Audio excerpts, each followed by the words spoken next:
Hey guys, and welcome back to Everything DIY. We noticed a bit of clunking in the back of our Speed 3 when we started going over speed bumps. So after a little inspection, we found out that one of the end links that connects to our sway bar is bad. So today we're going to show you how to replace those end links. Before we start, here are some common symptoms to look for if you suspect you have a bad rear end link. You will hear an obvious rattling or clunking noise from the rear of the vehicle. Usually this happens when you're driving on an uneven road, going over speed bumps, or entering a driveway diagonally. Another common symptom is a noticeable change in your car's handling. Usually this presents itself in the form of instability at highway speeds or excessive oversteer or understeer while cornering. To check for worn end links, obviously first look for broken pieces such as missing bolts or broken connection points. Check for bent end link shafts, and finally make sure there isn't excessive movement or play in the end link ball joint. The tools we're going to be using for this project include a torque wrench, ratchet, sockets, wrench, and hex wrench.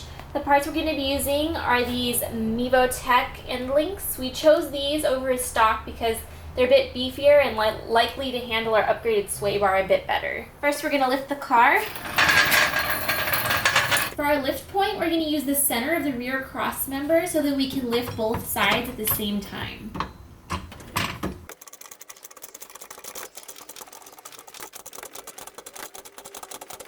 Now I'm going to use a jack on both sides to support.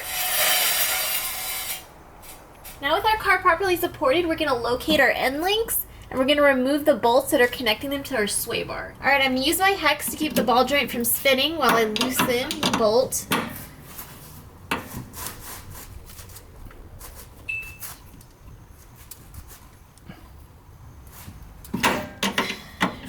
Got it. A little more. Alright, and now the other side.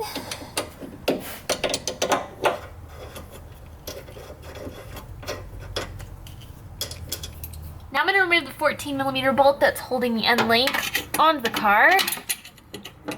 Get my hex in there. Okay. Hopefully that holds.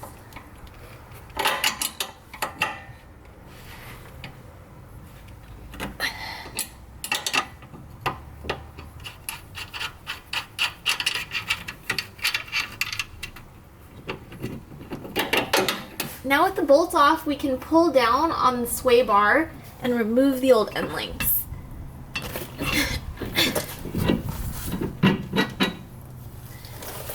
So here's a side-by-side comparison of the OEM and the Mevotechs. As you can see, the Mevotechs are quite a bit bigger and hopefully will give us some better performance. Okay, to install the new end links, we're going to put them into position just where we took them out. We have an adjustable sway bar, so we have 3 holes, whereas other people will probably just have 1. So I'm going to put it in position. Alright. And then I'm going to move them back up.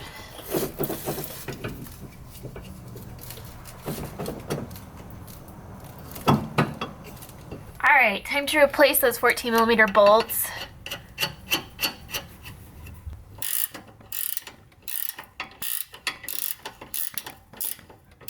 Alright, once that's snug, I'm just going to grab my torque wrench and tighten it down to 40 foot-pounds.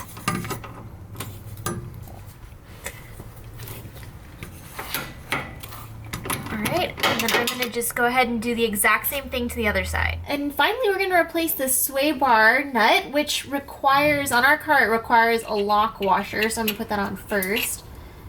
And then this one down. So you can't really use a torque wrench for this one because honestly it's just going to slip. So I'm going to be using a regular hand wrench on there. It should be 60 foot-pounds, so this is going to be really tight.